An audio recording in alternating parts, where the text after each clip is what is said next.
I hope you got your rest, FC Cincinnati fans, because for the next few weeks, you are pulling double shifts. We have midweek and weekend matches out the wazoo, and the first couple are a doozy. I mean, welcome back from your weekend off with a Montreal team that has decided to become red hot just to warm things up at TQL Stadium for Hell is Real to burst wide open and the crew come to town. I mean, why are we even working this weekend, guys? I feel like we should be out at TQL Stadium right now painting something, or at least setting up like 100 mini bonfires around the perimeter. Oh, wait, there's still that police station right there, I guess. So I guess I'll take it down a level. You're listening to Cincinnati Soccer Talk. I'm Boston Brazel, and I'm joined by some familiar faces and the newest part of our crew. So we are pretty excited about that. If you don't know who I'm talking about, well, you have not been paying attention over on our YouTube page. So go ahead and get subscribed if you haven't already. We are not just a bunch of old age 2016 FC Cincinnati podcasters anymore. We got the youth in the building tonight to join us with the wisdom. We have Eric from MLS Season Pass on Apple TV, and we want to get his thoughts on the Eastern Conference and more, but we have a lot to get into. So let's go ahead and get these guys in here. Brian, I am happy it is just you tonight, so I don't have to worry about who I'm talking to. Welcome back, man. Yeah, it's good to be here. I thought about that too when other Brian, original Brian, can we call him original Brian? Is that what wasn't on tonight? So yeah, man, I'm excited to be on today. As always, it was kind of weird not having a game to watch on Saturday. Oh, it's painful. It was really painful, but I did actually get to see some Cincinnati soccer action as Kings Hammer FC was in my hometown now of Fort Wayne, playing our Fort Wayne FC, and lost on a bicycle kick. So it was a pretty exciting night. How cool is that? Like they just like shows up in your neck of the woods and you get to check it out. That's pretty cool. Yeah, it was pretty sweet. Except I was in a suite visiting a friend, and the angle I was watching the game at that moment, I was there for 10 minutes and I missed the goal. I missed the bicycle. I saw it on the news, and that was it. I did see a highlight on Twitter, so it made the rounds at least. Yeah, it got there. Yeah, that's pretty cool. All right, well, glad you had fun this weekend, even though the rest of us suffered. Justin, did you watch any MLS matches? Oh, yeah, I watched a ton. I'm a true sicko. Saw MLS matches, saw mostly all Open Cup matches during the week. It was a lot of good games. I was really surprised by some teams. They're coming out of nowhere. Like we mentioned, Montreal's a team that's coming out of nowhere. 2 wins against Toronto. Sounds familiar? Last year, FC Cincinnati, they got the ball rolling with 2 consecutive matches against Toronto. Yeah, and consecutive 4-3s. That's what I'm worried about. Yeah. Toronto. I'm not even worried about Toronto, man. Montreal, though, they can be scary. I wish they were just these bottom dwellers. Why couldn't we play them when they were coachless? Columbus stole their coach this season, and it's kind of weird that we play them both back to back, though, right? Mm-hmm. Old Montreal and new Montreal. All right. Well, here he is. Let's get Brandon in here. Brandon, we saw on YouTube you dropped a clip from the Open Cup game. Pretty cool stuff, man. How you doing? I'm all right. It's been very nice here in the wonderful Cincinnati. So I've just been out enjoying the weather, really.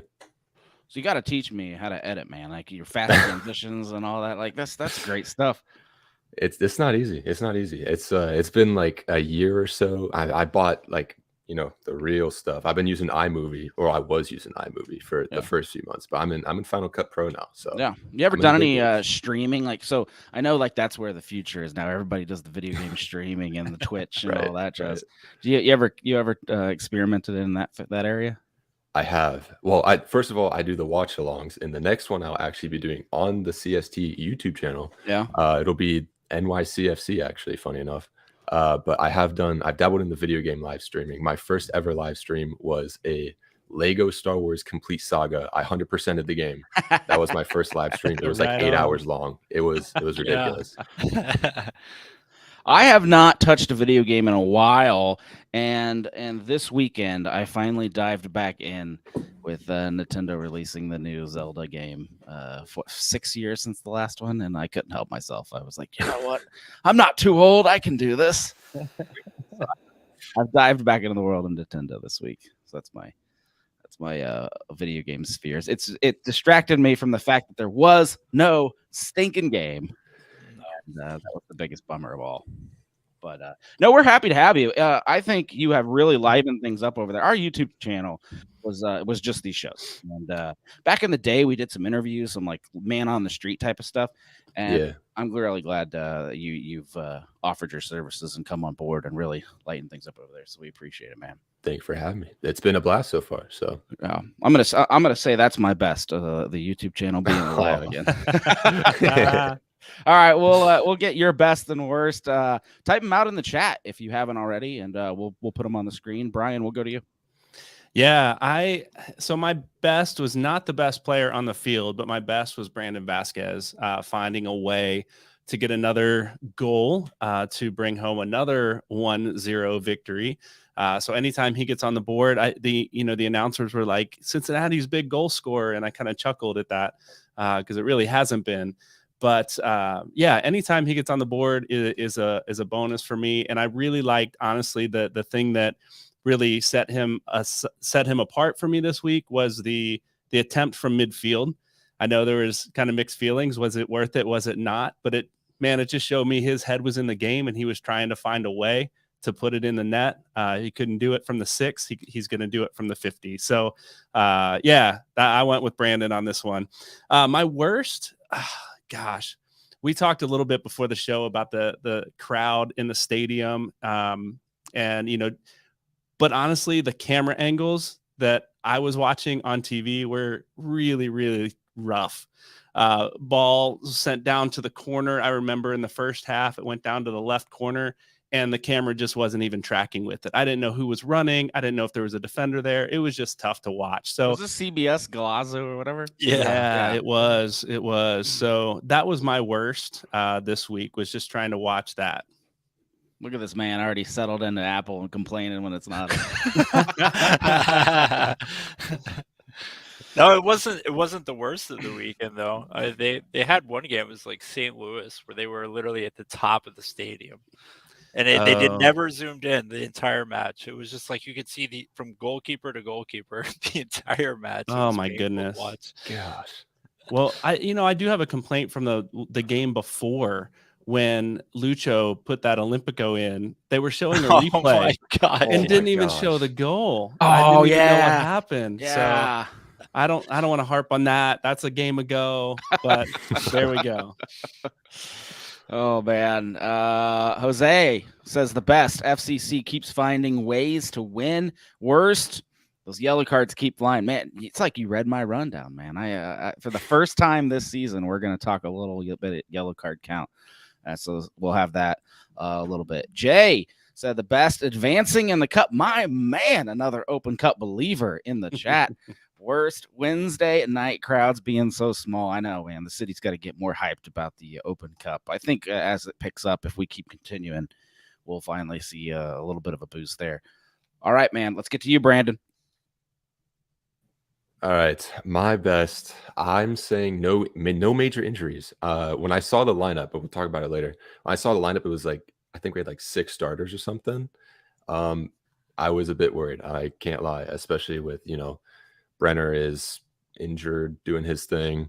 And, obviously the Kubo and Acosta depth whole debate, that whole spiel. But no injuries. So that is all good news, I feel like, especially for the cup and going forward. And like we're saying, the congestion that is coming up is ridiculous. And then my worst, kind of along the same lines, but Brenner's still kind of MIA since the transfer for the most part, I would say. I think I saw on Twitter that he's still out resting, doing his thing. But yeah, I mean, I would like to see him back sooner than later, and especially thinking towards Saturday, striker options. I would obviously like to see him in the rival game. Yeah, it's going to be very congested, and it's a whole topic here tonight, trying to figure out who to play when. What do you do when you play 2 weeks? We're going to have plenty to dive into there. I think along with my best is that Kubo's back, and I feel like we're being creative. I think that's by far the coolest thing I saw this week. We weren't playing exactly how you'd expect FC Cincinnati to play.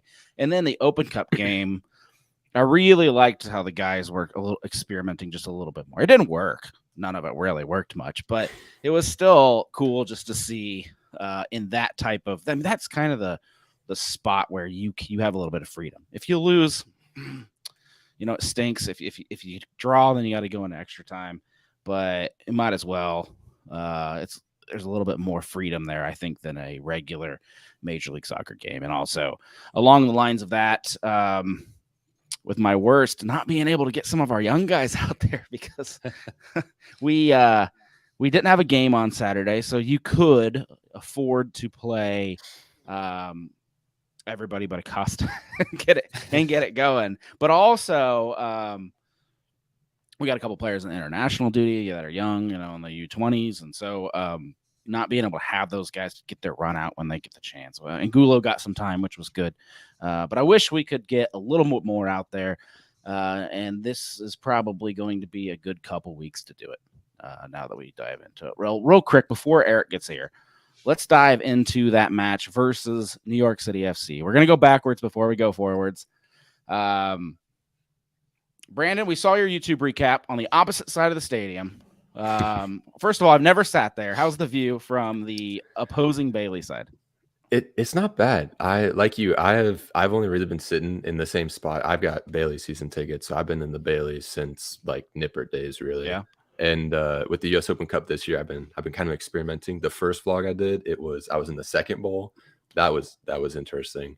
But the view for this game, I really liked it. Especially, I was so far removed from literally everyone. It was just me there pretty much, and then maybe like one party in front of me, one in back. It was nice. It's not a bad view.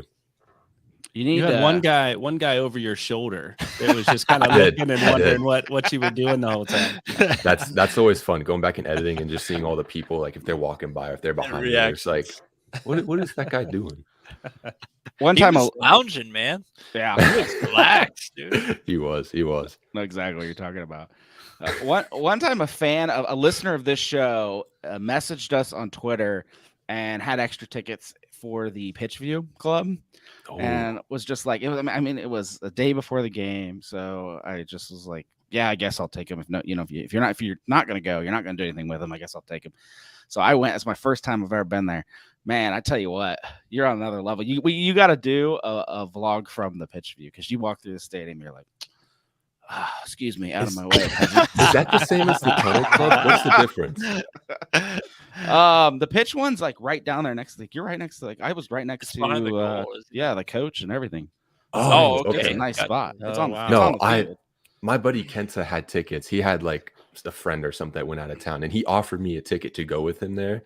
But I already had plans with another friend, so I didn't want to ditch him. So I stayed in the Bailey. But he sat like, I don't know, like a couple sections across, next to Pat Noonan and company. So I was like, did Boston just say he was going to get you tickets to? No.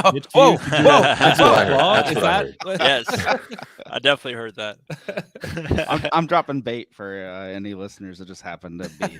There you go. There you go. All right. Well, we'll put the New York game on hold. I think Eric is here and ready to join us, so we'll bring Eric in. Eric, how are you doing? Welcome on Cincinnati Soccer Talk. You're a play-by. Let me get this straight. You went from Charlotte to MLS season pass on Apple TV. How's that transition gone for you? Well, first of all, thanks for having me. How's it going? It's going well. I've had to get used to a lot of traveling. This week in particular is going to be pretty intense. I just got back from Columbus, obviously flying to Cincinnati tomorrow, and then fly back to Charlotte on Thursday, only to fly to New York the very next day. They're coming fast and furious now. They really are, and that can take a little bit of a toll on you. But other than that, it's been a fantastic experience. I mean, just today I was talking to some other commentators who are with Apple TV with MLS season pass, and we were just, chopping it up and talking about just how fortunate we are to be in the position that we're in. So no complaints. Yeah. We can finally say we don't just have a broadcaster on the show. We've had many of your coworkers, your peers have done a great job, but we also have another fellow podcaster for years. You hosted what was it called? The Big Soccerhead podcast, right? That's right. That's right. Wow, I didn't expect that to be thrown out there. No. When a podcaster meets another podcaster, we just say, "Hey." That's how I got my start. That's Yeah. essentially the launching board of my career. Yeah, and then New York, right, for a while. So I was in New York. I was doing the beat for the Red Bulls and NYCFC, but on the side, I was a public school teacher for many years, and that profession, given that school let out between 2:30 and 3:30, gave me free afternoons and plenty of time. I was a single guy. I didn't have a family, so I talked a lot about soccer. My brother one day just suggested that I start blogging about it. And it just became a sort of a snowball with people offering me opportunities. So I've been very fortunate to be in the position that I'm in, considering how I began my career. Yeah, Eric, are you surprised? I know you worked in New York quite a bit. Are you surprised by the Red Bulls result in the Hudson River Derby? And NYCFC, they're kind of sliding a little bit here. With falling out of the cup against Cincinnati, and then of course losing disappointing against New York Red Bulls. Yeah, well, I think when it comes to a heated derby or derbies in general, they take a life of their own, right? So you kind of throw form out the window. But you're right, NYCFC away from home haven't been particularly impressive. They lost to Charlotte 3-2 last week. And the Red Bulls, they've had that uptick, right? They've got a new coach. Things weren't going particularly well. I think that there is perhaps some enthusiasm about the fact that the players aren't shackled by the system that was imposed by Struber, which was pretty intense, high press, low possession kind of game, which is not only a grind for those who are watching the game, but those who are playing as well. So I think they have a new lease on life, and they were ready to make their mark in that game. No, I've been to Red Bull Arena many times, and I think a full, excited Red Bull Arena is a whole different place than a Wednesday night crowd or just an average Chicago game or something. Yeah, it's what, when I was going every other weekend to the New York Red Bulls, to Red Bull Arena, the one thing that struck me was that they weren't able to sell out consistently. But when they did, the crowd was magnificent. And it just so happened that when I was covering that team, they were going through the best period in their history. I know that you spoke to Lloyd, what was it, last week? Lloyd was a member of a couple of those teams that won a couple of supporter shields. Yeah. And so that was a great time to be a Red Bull supporter, especially at home, because they were terrific to watch. It was attacking football, a team that was really strutting with confidence, plenty of goals being scored, the likes of Thierry Henry, Sasha Kleshtin, BWP, just a great cast of characters. So that was a great time to be a fan. And yet they couldn't consistently sell out RBA, which is disappointing. No. We love guests that are experienced in the Eastern Conference, because I feel sometimes like the league tends to focus so much on the Seattles and the LAs and Portland, of course, and those are all great teams. But you've been with New York, you've been with Charlotte. What do you think about the Eastern Conference this year? Any surprises? Anything gone a weird way for you? Well, let me start with this. Look at all the teams that have 15 points and where they are in the standings. Yeah, right. I think right there, that is a case study in just how tight this conference is going to be. I expected it to be this way, a little bit of a bottleneck from last place to maybe fourth. So one of the great selling points of this league, having covered, because I was at beIN Sports for quite a few years down in Miami and doing French football, La Liga, South American football, you name it, I probably called it. And I think that what sets MLS apart and why it's a league that I really enjoy is that there's parity, right? Every team stands a chance at the beginning of the season. And even when things go poorly, just look at Montreal, right? They had a terrible start to the season, and yet they're one of those teams. I think they're in 7th right now with 15 points. Charlotte is in 12th with 15 points, and I think there's a team below them as well. If you have a slide in this league, you can always recover, as long as it's not too close to the end of the campaign. Anywhere else in the world, and your season is ultimately done unless you're competing for Europe or trying not to get relegated. So I think that is really one of the attractions, or one of the things that makes MLS really attractive to viewers or to anybody who's new to the league. And to answer your question, I think the Eastern Conference this year is the strongest conference. There's quality from top to bottom. And I don't necessarily think that there is a weak team. We saw how much Sporting Kansas City had been struggling. They're not necessarily weak, in the West, but I don't think that there is a team that is going to go through the troubles that they have been going through, if that makes sense. Do you think that's because Toronto and Philadelphia round out the bottom of the table right now? Do you think that's a lot of belief is still in that they have a lot of legs left? Yes, look, Jim Curtin said himself that his focus was going to be CCL in the beginning of the season. I don't think he necessarily cares about the supporter shield. He won it last year. They won it in 2020 as well. So that's 2 in the last 3 years. So his focus was on winning that competition. Obviously, they were knocked out by LAFC, and now they're going to gradually start paying attention to the domestic league. So I think they're going to move up the standings. As for Toronto, they're really an enigma, aren't they? I don't think they're particularly deep, and that was one of my observations at the beginning of the season, that 1 or 2 injuries, particularly in midfield, could really hurt them. We've seen that Insigne has gone down. He's back now and finally finding his best football. I think we're still going to see something better from them. At least we should, considering the talent that they have in the first 11 and the first 2 or 3 subs coming off the bench. Yeah, it's been pretty wild, the results this weekend. Everybody did FC Cincinnati a really big favor because we had a bye week. We had the Open Cup, and then we had the weekend off. And so we're tied, obviously with New England at the top. They lost. Thank you, New England. And a lot of ties in the Eastern Conference, and so everybody kind of just stayed right. Atlanta lost, and they were 3rd, 4th. So everybody just kind of stayed right where we want them to stay. Very fortunate. Yeah. But look, Eastern Conference. I mean, your home record speaks for itself, doesn't it? Yeah. What is it? 6 games, 6 wins. Knock on wood wherever you're at. Yeah. Thank Right. you. Perfect. We spoke to Pat Noonan today, and one of the things that he said was, look, if we're getting it done at home, then we can look at the away games, look at the schedule, and think, okay, where are we going to be able to get points here? Because as you guys know, getting points away from home is very difficult, right? And so get your job done at home, win 10 games, and you're golden to get into the playoffs. They've already got 6.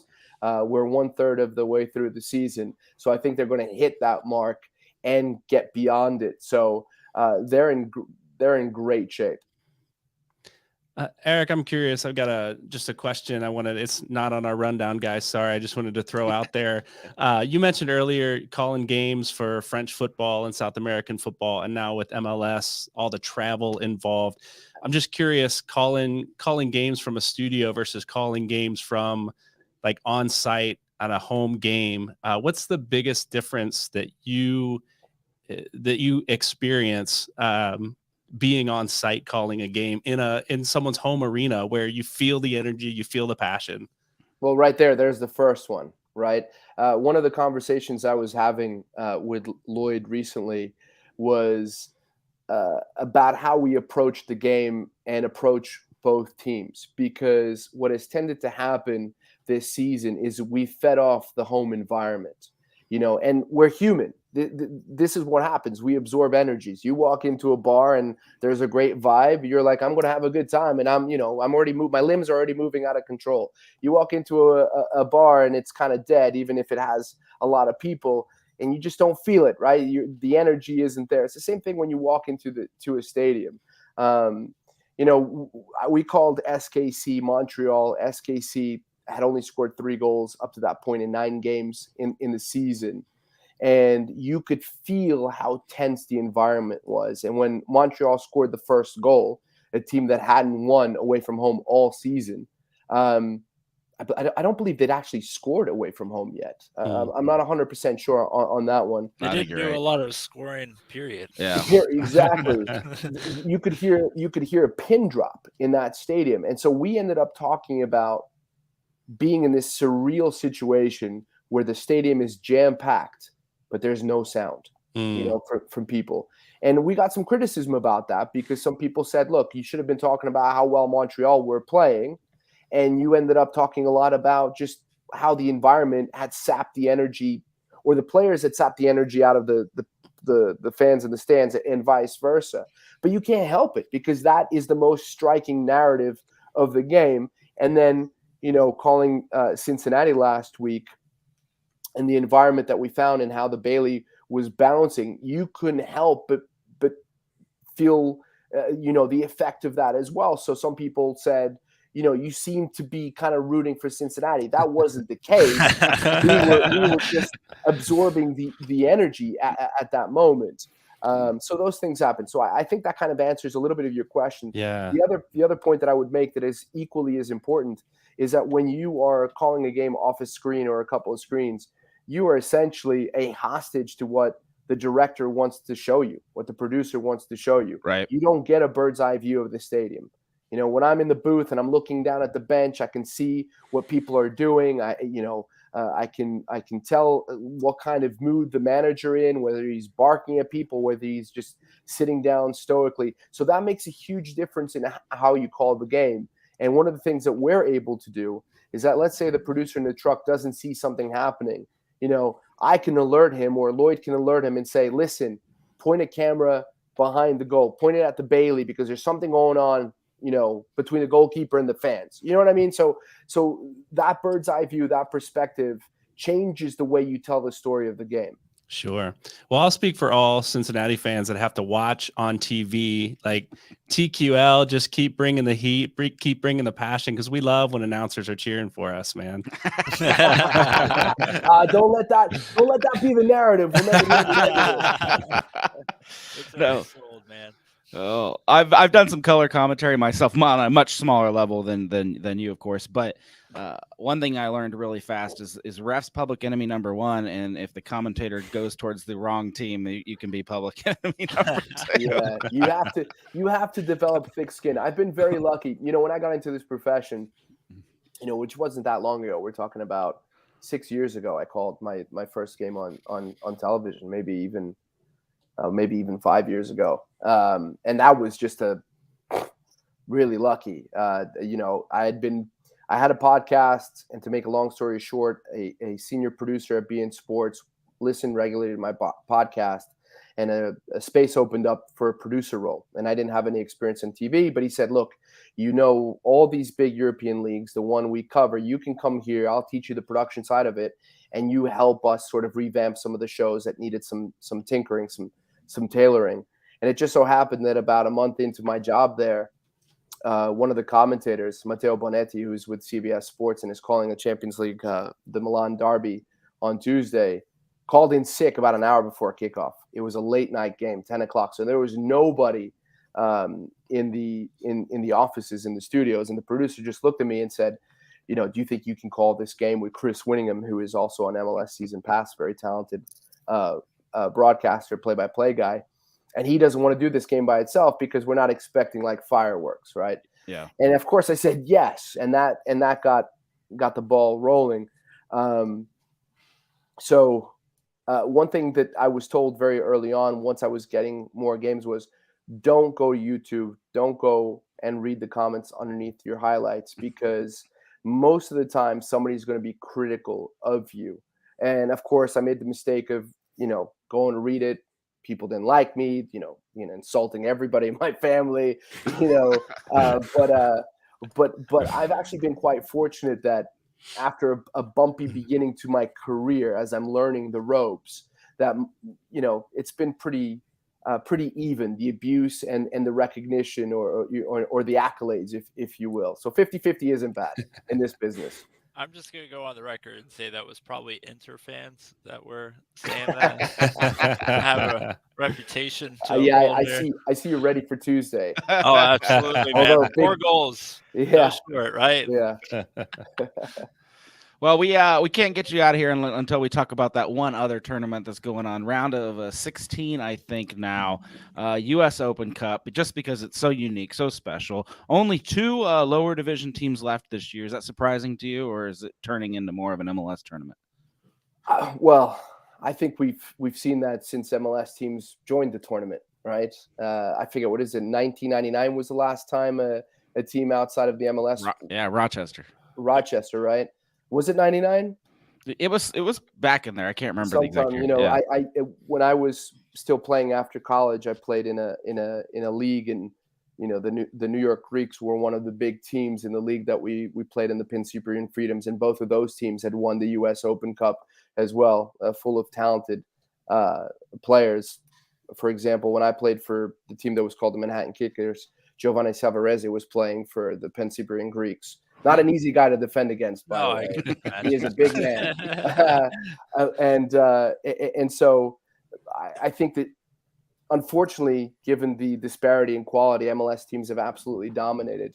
But I do think that this is the most MLS teams that have moved on to the round of 16 in a number of years, or ever. So I guess there is a little bit of a surprise given the track record. A lot of fortunate home draws for MLS teams. Like, for example, Cincinnati is going to go on the road for the first time in the round of 16. So they got all their games at home early, which was good, you know, better for them because they're really good at home.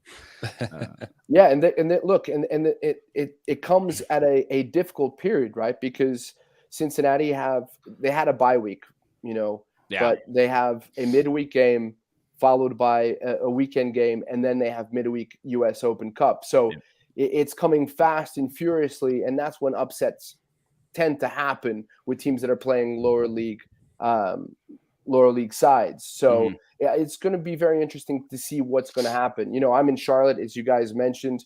I think Charlotte's playing Birmingham. You know, they were lucky in the draw, if you will, but their schedule is very heavy too. So that is ripe for an upset. Can an MLS team focus on the season and on U.S. Open Cup? If you were a manager, when would you switch to the Open Cup? Because you do get a league spot with that, right? A CONCACAF league spot. So. Yeah. When you get to this point. I mean, Orlando is a perfect example, right? Because at one point last season, they were saying, and by they, I'm talking about, like, you know, fans and some people in the media, that Oscar Pareja's job was essentially saved by the U.S. Open Cup. Although he ended up getting into the playoffs as well, beating Columbus in that on decision day 2-1 at home. So I think that once you get to a certain point in the season and you begin to think that you really do have a chance, like you said, if you have more home games than away games and things have just been rolling your way, you're going to pay attention to both of those. And now that there are 9 spots up for grabs to get into the playoffs, I think there's only more of an impetus to pay attention to the U.S. Open Cup because you have 2 more spots to get into. So hopefully most head coaches want to do well in both. And I will add that having spoken to Oscar Pareja on last Thursday, I don't even know what day it is today, to be honest with you. but I do know that I covered Columbus, Orlando on Saturday, so that makes sense.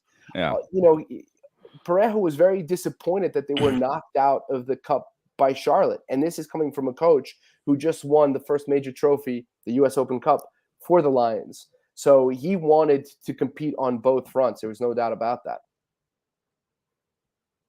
All right. Well, thanks for dropping by. I can't believe our time's already almost blown by here. So we'll get you out of here, but we wanted to thank you for dropping by. Eric Krakauer from, they like me to say, MLS Season Pass on Apple TV. Anytime, guys. It's a pleasure. Yeah. Have fun in Cincinnati this weekend. Or no, it's Wednesday, right? Midweek. So. Yeah, it's Wednesday. Yeah, Does anything happen in the midweek in Cincinnati? I guess I'm going to find out. It should still be a decent crowd. It'll definitely be better than the Open Cup game. So. Well, I enjoyed the city last time out, so yeah, it's great. I'm going to enjoy it again. All right, we'll see you out there. Take it easy, guys. Thanks for having me. See ya. Bye. That's Eric Krakauer from Apple TV's MLS Season Pass. We appreciate them for stopping by. That was a pretty fun conversation, huh, guys? Yeah. Yeah, I was just taking it in. Yeah, I don't blame you. I always like to hear their impressions of TQL once they're there and experience it for themselves. Yeah, we're trying to keep it fresh. I didn't want to dive into the exact same topics we dive into last time, but sure. But no, he's had such an interesting career, especially for those of us, we're all podcasters here. So it's pretty cool just to talk to a guy who's podcasting and then one day somebody calls you up and says, "Hey, you want to go big time?" So that's pretty neat. Real quick, let's give a big shout out to Apollo Home, the premium home service provider in Cincinnati. They pride themselves on awesome customer service, expert technicians, and 7-day-a-week service. Next time you need help with plumbing, electrical work, or HVAC service, give them a call. You can always schedule a service visit online at apollohome.com or go over to cincinnatissoccertalk.com and just click that banner. And that'll take you right there. But no, we've had many viewers reach out and say they have used Apollo Home, and it's been great. So we appreciate it. If you do use them, shoot me a message on Twitter and let me know, because I like to send those over to those guys. Say, hey, look, your sponsorship worked. No, but big thanks to them for supporting soccer content, fan media. That's awesome. A lot of local businesses around here. All right, do you guys want to talk about New York City at all, or you want to move on? I'll give you guys a choice. What do you want to do? Sure. I mean, it's an Open Cup match, so let's do it. Yeah, let's do it. Sure. You sound very enthused. I'm pumped, man. It's hard to extract things because it's kind of what we were just talking about with Eric. Teams are kind of filling each other out until you say, hey, we have something here, so let's go get it. And that match against NYCFC kind of felt that way. I don't know about you guys. Better lineups, obviously. I think both teams put a little bit more of an emphasis on having a competitive lineup, particularly FC Cincinnati. You got to have your players get some minutes when they're going into essentially a bye week. But yeah, it felt like both teams were kind of, particularly NYCFC, they got spider webs in their mind right now. They have a lot to work out. So I think they were just trying to get on the bus and get back to New York. So let's break into it. Yeah, I was excited to see players like Baji and Kubo get out on the field and get some significant minutes that maybe they wouldn't have if it wasn't an Open Cup match. Because I think we're really going to need to depend on them moving forward. Maybe we'll talk about that a little bit later, but I think they're going to fill some really significant roles for us, and to just get some minutes on their legs and just get some touches on the ball in front of a crowd, I think is really helpful. So I liked the lineup we put out to start the game, especially with Kubo in the spot that he was in. It was good to see, I think, a little bit of a different sense of creativity that he brings than Lucho. Obviously you can't replace Lucho, but Kubo brings something special as well in that spot that I think once he's fully healthy, we'll see a little bit more of. So I was excited for that reason, if nothing else. Yeah, Kubo really turned the corner last year. He for whatever reason, I know he was bounced around a lot of positions, but Kubo was very, very poor on the first touch. And he started becoming a little bit more of somebody in the midfield that you could trust with possession of the ball. And being able to play within traffic and navigate that, you could see that the injury, the time away, kind of, he's not in full form like he was in September of last year. But, he is a solid 10. He's a guy that I think most of us are hopeful could be a good replacement 10, if not play in the 8 position. Mm-hmm. So we'll see. And he's played all over the pitch since we brought him to Cincinnati. I don't know that he's gotten much time at his original spot. We need to get him. We need to get him in goal sometime. Yeah, right. Check the box, man. Correct me if I'm wrong, but Lucho Acosta was not on the field for that goal. So he had nothing to do with that win. That's right. I think that's the first That's game. why we're holding out. Yeah. Oh, so it's it's all Kubo and Barrial. It's all you need right there. That's right. Let's real quick. I think the biggest impact, because I want to move on, and I'm sorry to cut you guys off here a little bit, but there's only 2 games this week, to cover. So, the one thing I did want to touch on is I thought it was interesting. You guys hinted at it earlier. New York City clearly was focused on. It'd be like if we were playing Columbus, on Saturday, and we had that Open Cup game in the middle of the week. Some people are worried we're going to overlook Montreal for this exact reason, but they made a choice to rest a lot of starters more than we did and focus on their big New York derby. They lost them both. So here comes the question I have for you: Is the old adage of playing it safe to focus on one game actually it, or should you just focus on what you have in front of you? I think, to be honest with you, I think that it's not necessarily appropriate for this case. I think, yes, they were probably looking forward to the Hudson River Derby, but I think NYC FC have proven that they have issues that they need to work out. They've never really been able we're going on almost a full year now that we're really haven't been able to replace that potent goal scoring that we had from Tati. So it's just, they're kind of swimming right now. We're not seeing the same 2021 MLS Cup champion side from NYCFC. Yeah, they're solid enough to make. What were they in the semifinal? The Eastern Conference final last year. So they're good enough. They have the quality, but I think they're still trying to figure out what they want to be moving forward. It's a system thing. Yeah. I mean, for me, if FCC was in the same spot, like if what we were saying, Columbus was this past weekend, and we had the U.S. Open Cup game. Me, I'm just bitter. I want to beat Columbus. So if we were to have just pretty much thrown away the U.S. Open Cup game, just thrown out all the youngsters possible, I'm okay with that. But we're also in a very different position. So there's probably a little bit of club bias involved with making such a decision. Well, the old adage is if you're playing at home, your fans paid to go, and that's the game you should care about. That is true. So I'll be fair to New York. They had both games away.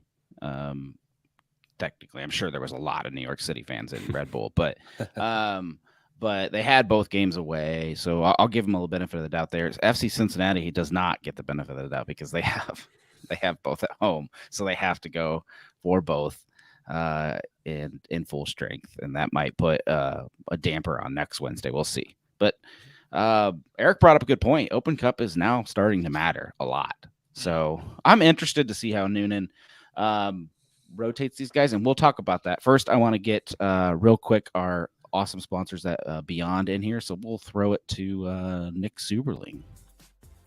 Beyond Exercise is a locally owned physical therapy and fitness facility that helps people prevent and rehab from injuries, improve fitness and athleticism, and recover from strains of daily life. In fact, they've worked with a couple of your FCC starting 11 over the past 3 off seasons. Check out their website to see who these players are and to see the range of services they provide to keep you pain-free and moving well at GoBeyondExercise.com. And just a reminder, of course, if you mention Cincinnati Soccer Talk when scheduling an appointment at Beyond Exercise, they'll give you 20% off. So if you're headed that way, drop our name and might as well take the discount, right? Thanks again for another local company supporting soccer media. How cool is this city? All right. Congestion. We got to talk about it. All right. Have you guys actually sat down and looked at the calendar? Not beyond this week. I'm too scared. The next 5 games, yes. Not too far ahead, no. It is crazy. It is May 15th. What if I told you there were 5 games in May? Yeah. 17th, the 20th, the 23rd, the 27th, the 31st. That is just bonkers. And that's Montreal, Hell is Real, Red Bulls, Colorado, and New York City FC. Those last 2 being away. Last 3. Last 3. Last 3. You're right. You're right.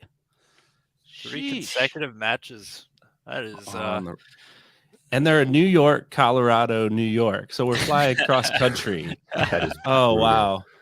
Yeah.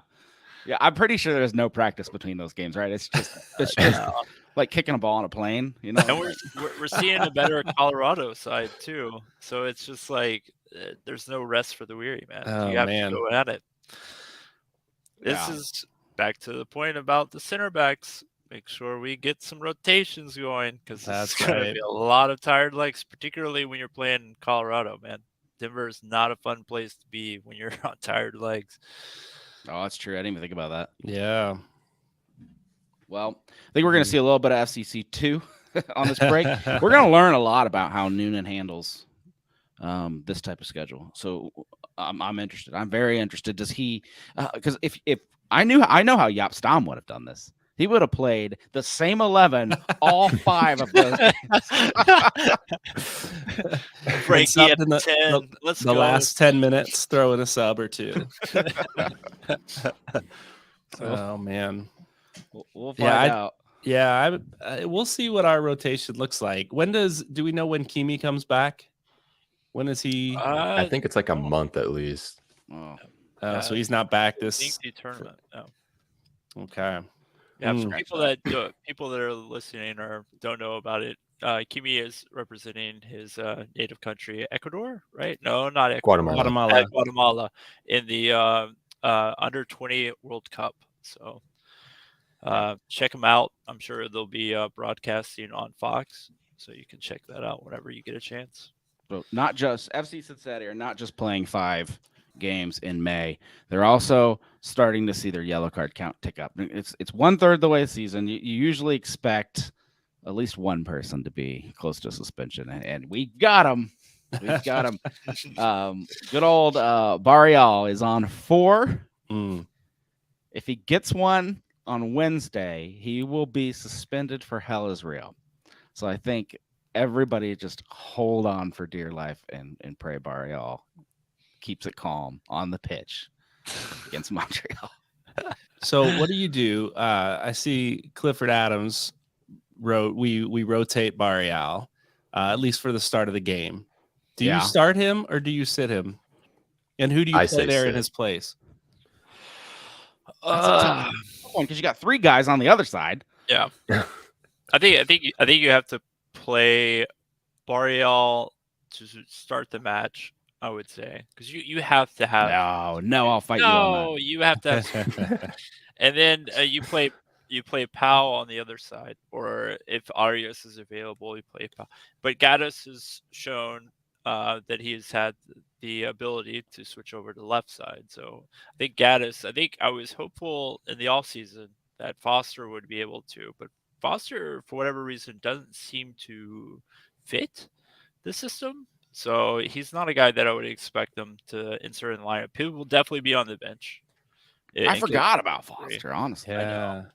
He just he's a talented guy. He likes to work up the wing a little bit, but what we're kind of asking him to do, if you saw the game against Louisville, he was taking our corner kicks from the right post and was trying to track all the way back to the left back, a true left back position. It was like the most bizarre thing I've ever seen. They made the adjustment at halftime, but he just doesn't have the legs. I was surprised by that. I mean, you see him in training sessions, and he's probably one of our more talented players on the ball, navigating through traffic. But I don't think Foster is going to get much minutes. I think it's going to be Gaddis coming in either as a starter with Barrial coming in, but I would imagine Barrial gets the start, and then shortly after halftime, maybe the 60th minute, probably Gaddis comes on.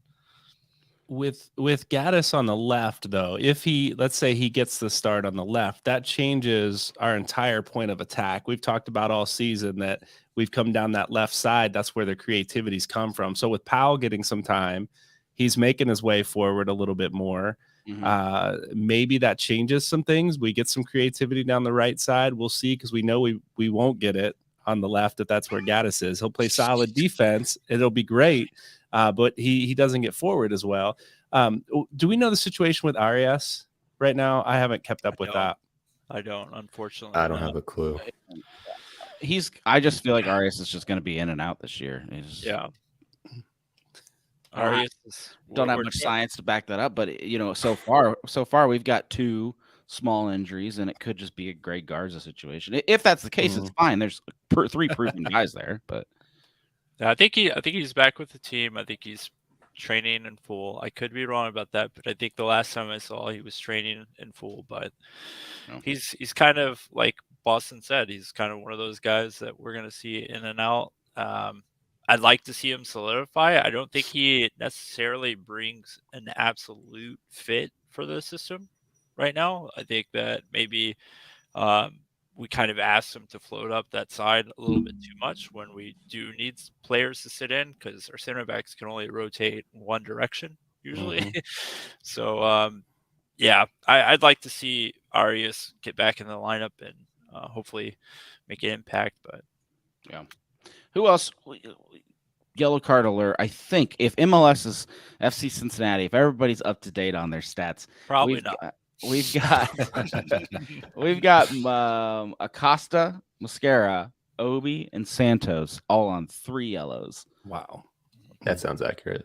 Most of those guys are never going to make the 5-game good behavior. I don't see it happening. Obi, no way. No. Yeah. No, So not Obi or Mosquera. it's probably a ticking time bomb, but the good news is, though, they're all very likely for Palos Real. The thing about Barreal that I think if I'm Pat Noonan, I set the guy to start the game because I don't think he's going to cost FC Cincinnati points just by not being out there.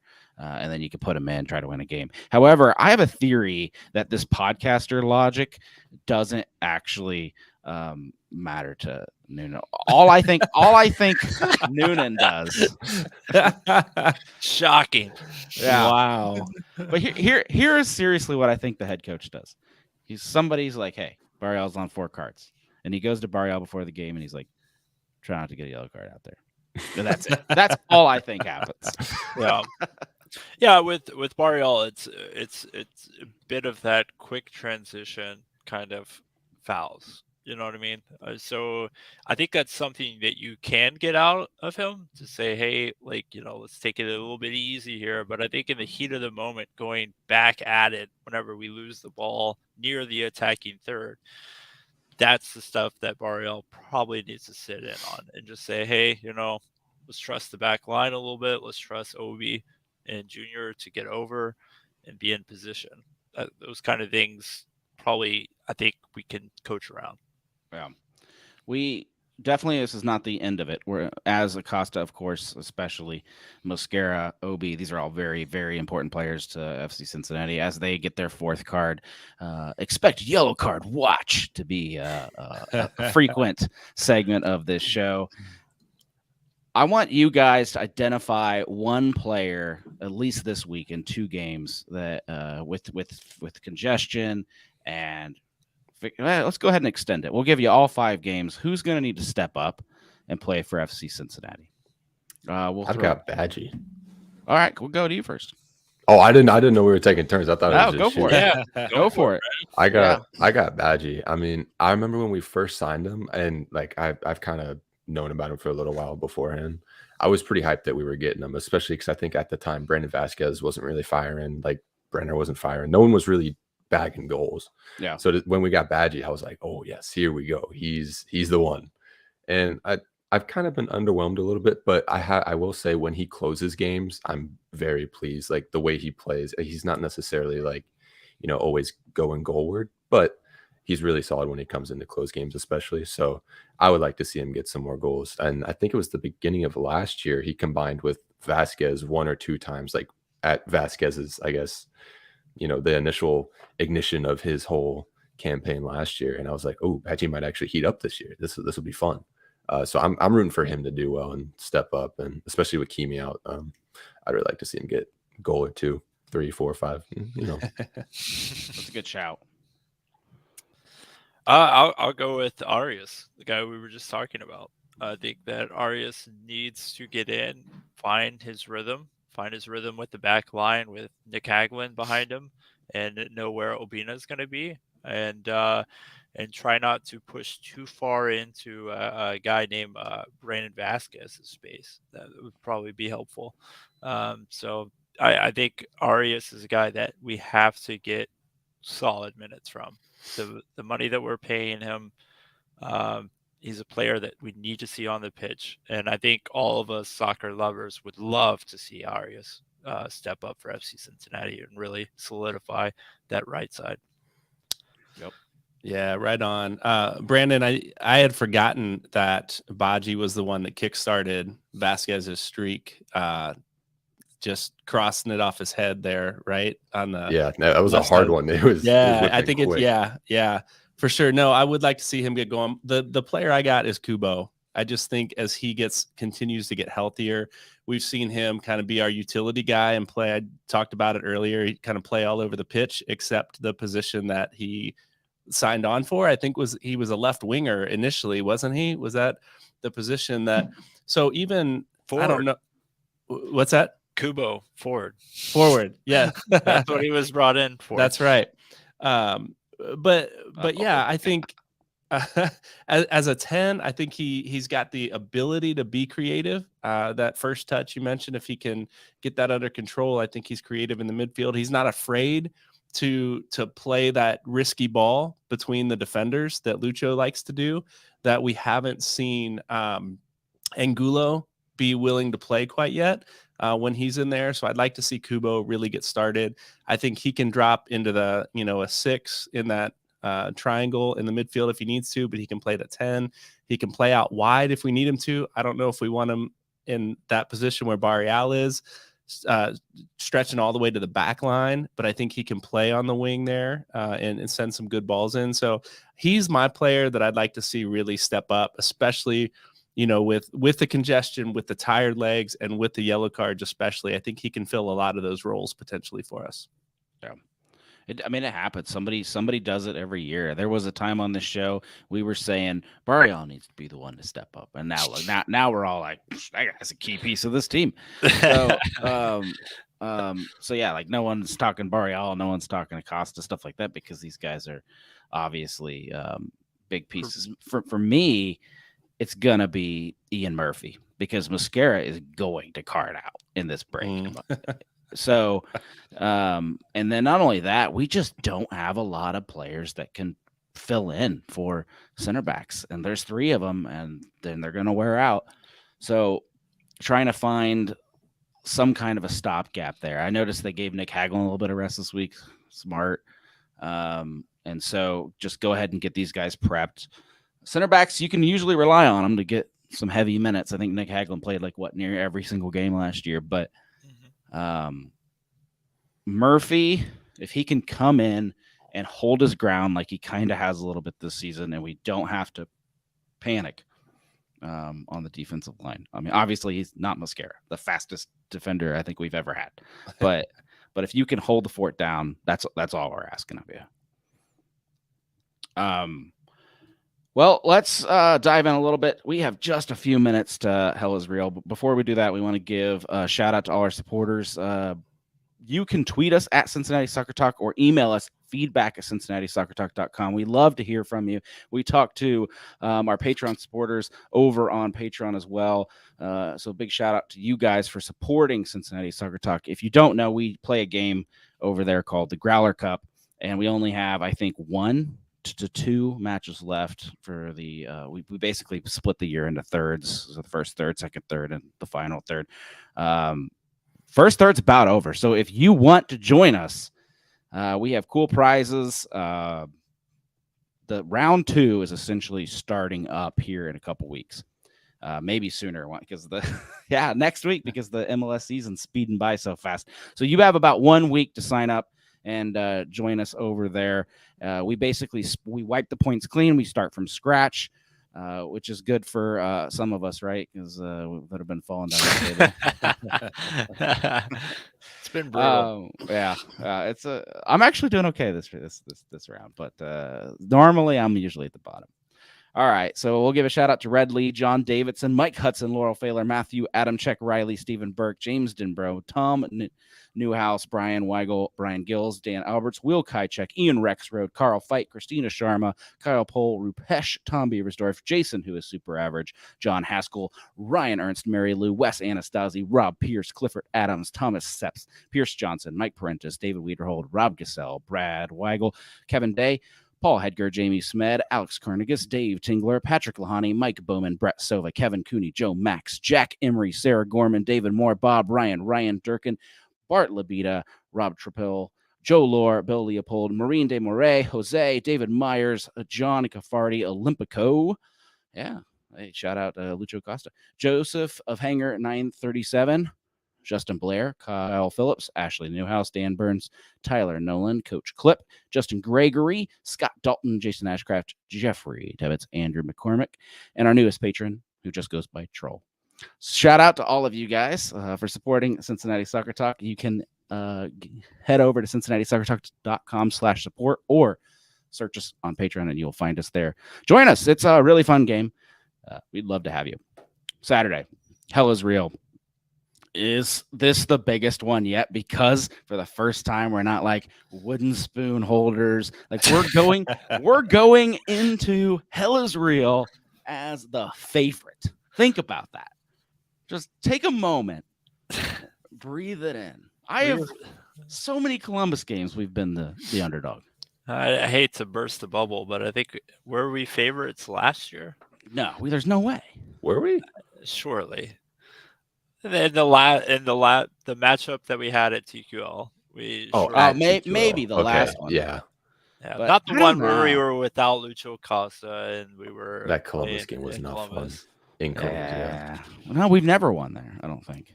It's a bit of a thorn in our side, isn't it? As FC Cincinnati fans, they get the last laugh more often than not, and it'd be nice to just turn that ship. Put all the momentum into it. Are we getting a new tifo for that game? Oh, we've got to be. I'm sure. Okay. Yeah. So I haven't seen it, but put the momentum in there. Let's pay the fans off and have our best performance of the season, please. We just need to hang on to a lead, right? We always jump out early in those games, and that's what hurts the most. Yeah, that's what hurts the most. I'm just glad Caleb Porter's not going to be a part of this one. Yeah, I think we should give him an invite. I think he should pull the sword. Yeah. I'll fight you on that one, Justin.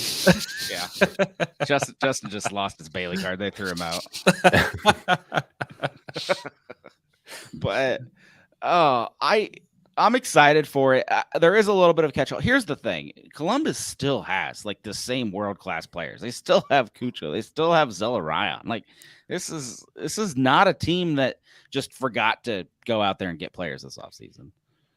And Zelarayan he's a killer for us. Like I don't care how bad he plays in other games. Like he's kind of on and off.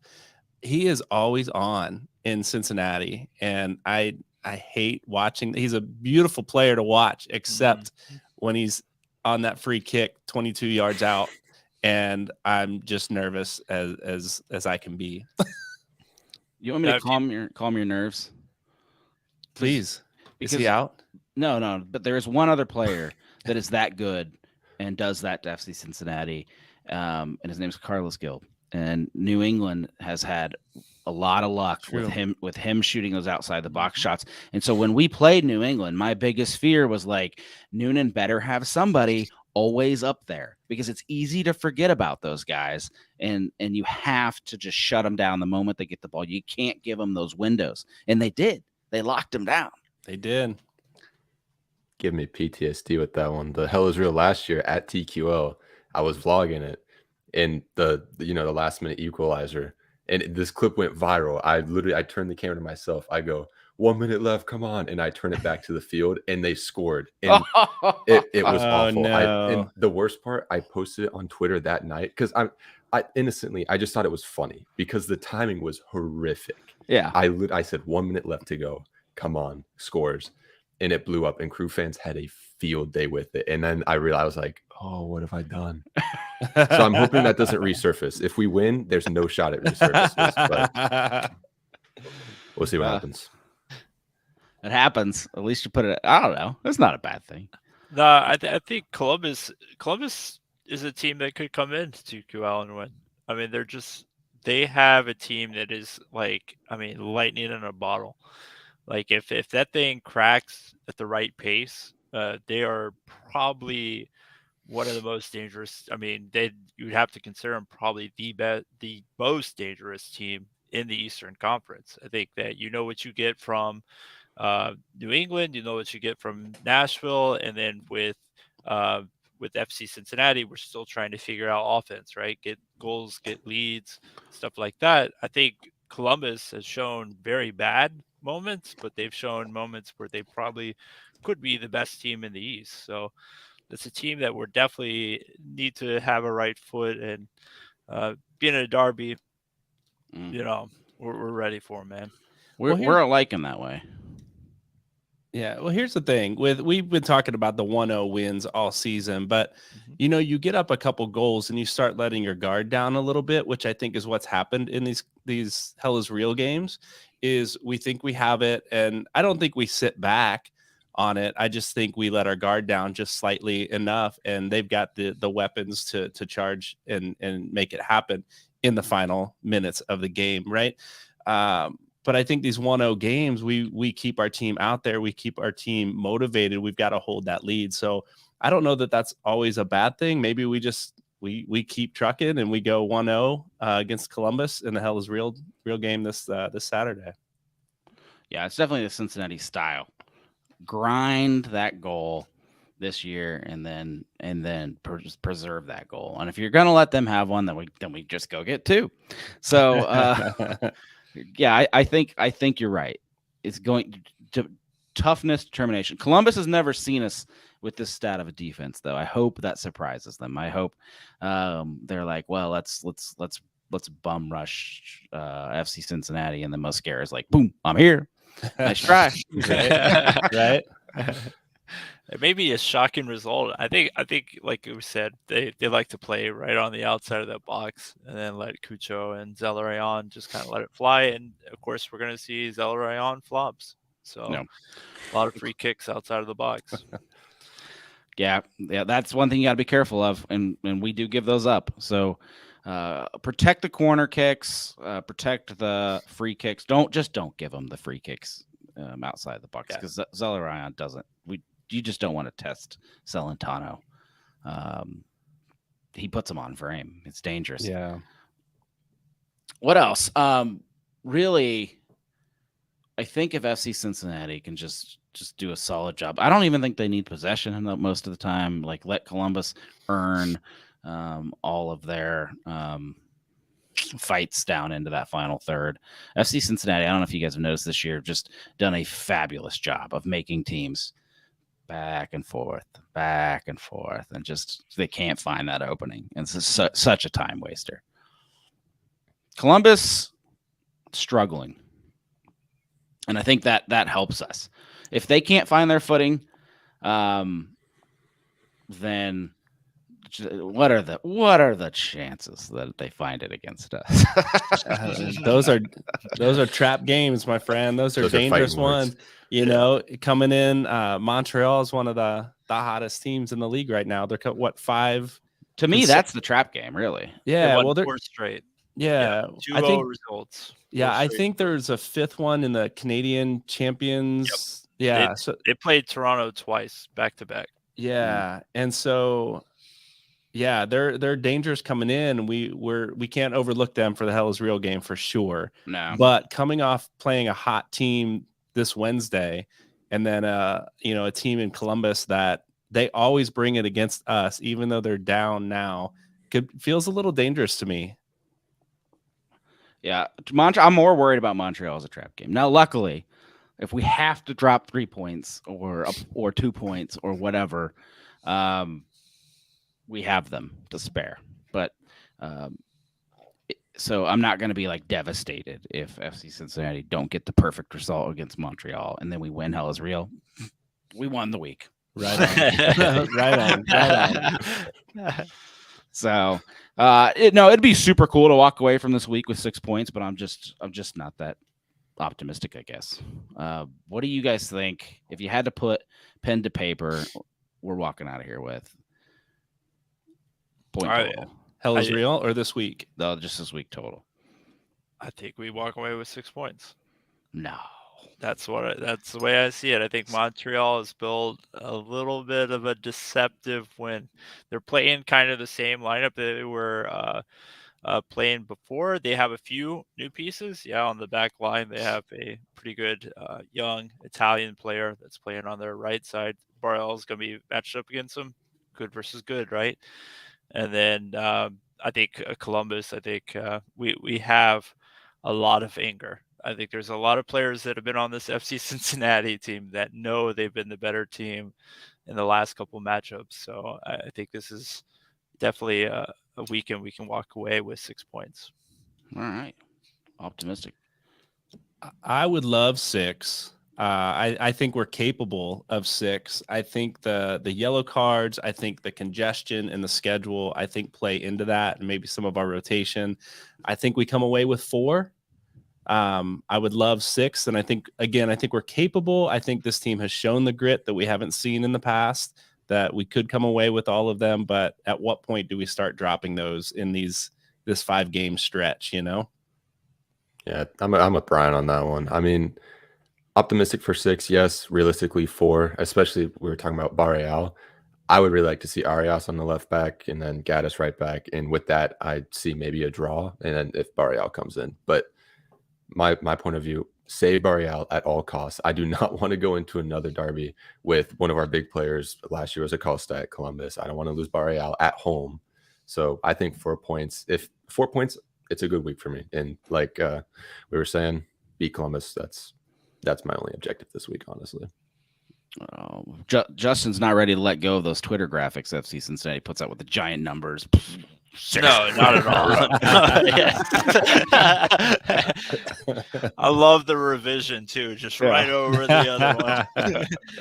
All right, well, we're going long today, but there was a lot to fit in here. Let's get your final thoughts, and I'll free you guys to pretend like there's something else you can fit in tonight. Brian, you're up. Yeah, my final thought, man, is I'm coming to TQL this Wednesday for the game against Montreal. So this will be my first trip there in 2023. I've been there several times in the past, but sitting in First Financial. So excited to be close to the field. And I would love to see 3 points while I'm there.